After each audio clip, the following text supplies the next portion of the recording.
You look at me and you see a Japanese American man, third generation, and wonder what kind of connection I have to all this.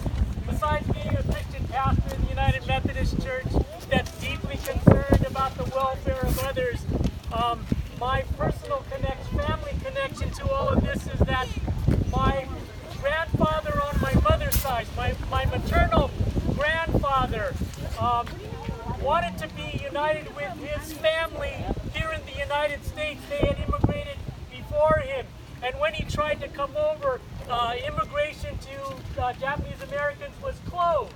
And so what he did was he immigrated to Mexico, and then with two other Japanese men came over the border into the United States, one of which, the three of the men, died in the process of trying to get here to the United States. Fortunately, my grandfather on my mother's side survived, and he was able to establish his life here.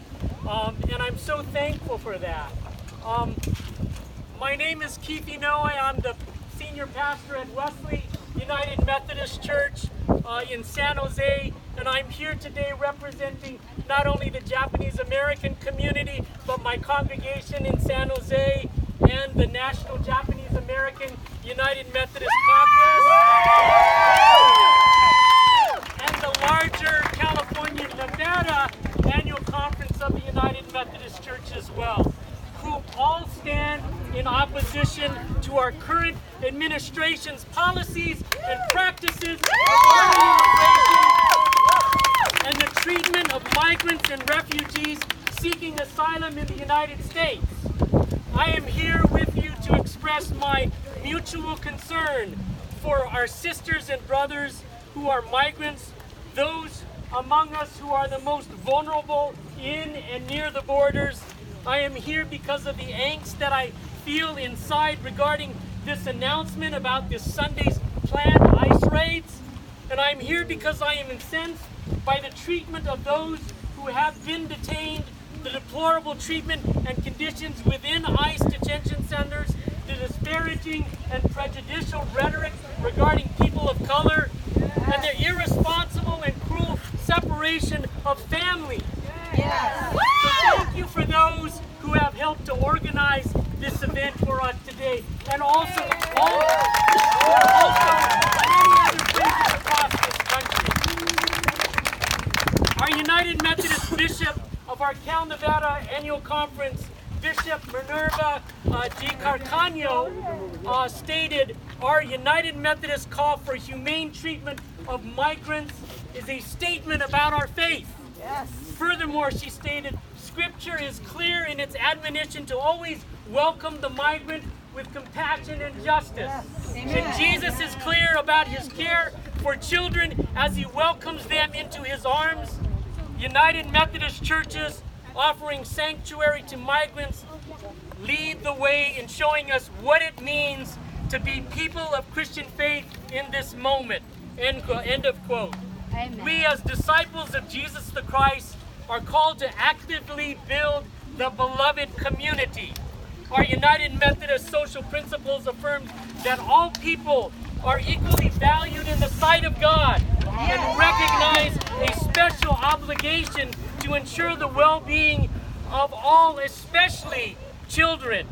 Our United Methodist denomination affirms the United Nations Convention on the Rights of the Child, which states that, and I quote here, "No child shall be subject to torture or other cruel, inhumane, or degrading treatment or punishment." End of quote. The inhumane treatment of children and the separation of immigrant children is a practice that we believe be vehemently opposed by all in our nation.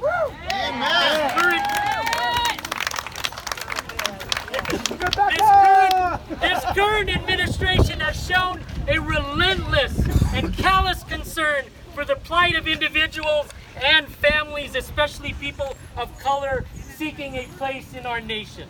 For Japanese Americans whose early immigrant generations came to live, work, and establish their homes here generations ago, the U.S. government subjected them to years of imprisonment in America's concentration camps during World War II under Franklin Delano Roosevelt Executive Order 9066, which truly had no just basis for action.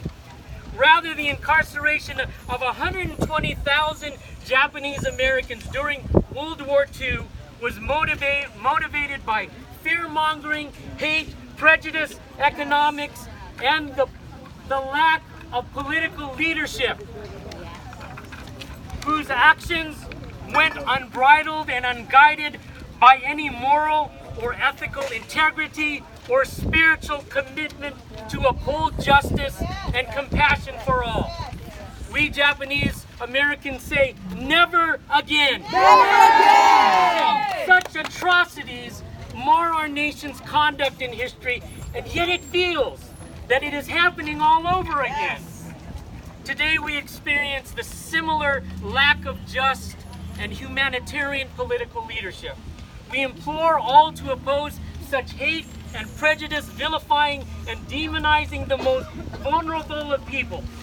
I want you to know that the idea that the Trump administration has earmarked Fort Sill in Oklahoma as a concentration camp for migrant children, that should be opposed by us all.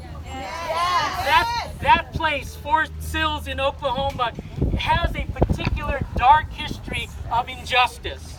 When Fort Sill in Oklahoma was built in 1869, it was used as a boarding school for Native American children who were unjustly separated from their families. Then again in 1942, approximately 700 men of Japanese descent were imprisoned there during World War II, throughout and including more than a dozen other concentration camps that imprisoned Japanese Americans, adding further historical significance to the injustice of that place.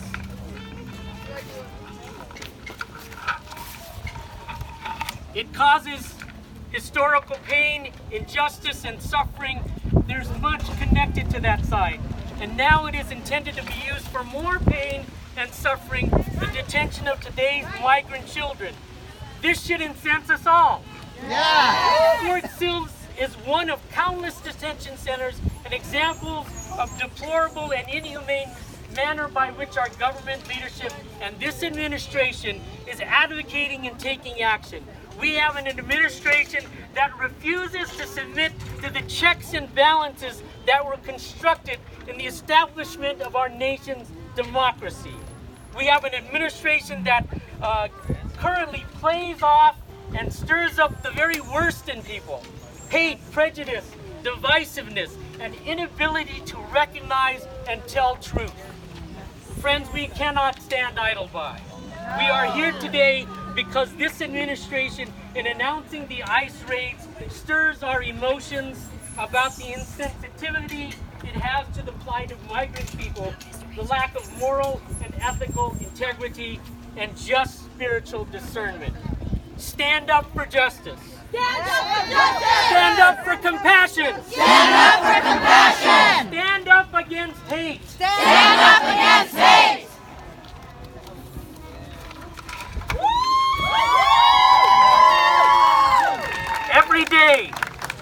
Every day I watch and I read the news, and I'm angered, as I know many of you are, at the state of our nation and the failure of sound political leadership at the highest level of our government. But being present with you here today revitalizes my spirit, elevates my passion, and gives me hope that there are others whose souls and spirits are kindred to my own.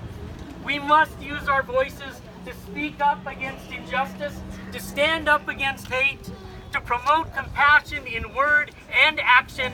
We must stand in solidarity with one another because there is great strength in numbers. We can make a difference. We must make a difference. Bless you in all your good work, your advocacy, and your compassion. Thank you. Thank you!